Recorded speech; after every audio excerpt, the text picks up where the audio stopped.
بسم اللہ الرحمن الرحیم۔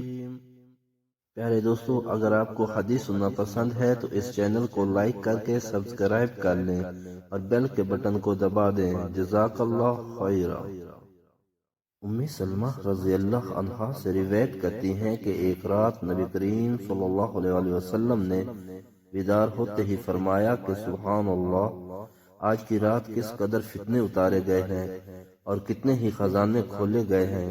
ان حجرے والیوں کو جگاؤ، کیونکہ بہت سی عورتیں جو دنیا میں باریک کپڑے پہننے والی ہیں وہ آخرت میں ننگی ہوں گی۔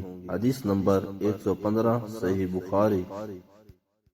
قتادہ حضرت انس رضی اللہ عنہ سے حدیث بیان کرتے ہیں، انہوں نے کہا رسول اللہ صلی اللہ علیہ وسلم نے فرمایا، تین باتیں جس میں بھی ہوں گی وہ ایمان کا ذائقہ پا لے گا۔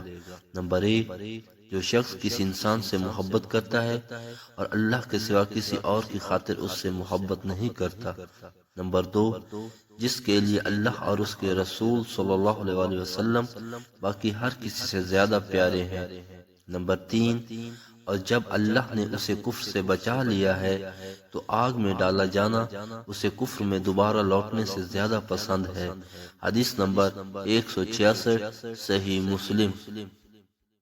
اگر ہو سکے تو اپنے والدین اور آقا کی ساری امت کے اصالِ ثواب کے لیے ان حدیثوں کو زیادہ سے زیادہ شیئر کریں۔ جزاکم اللہ خیرا۔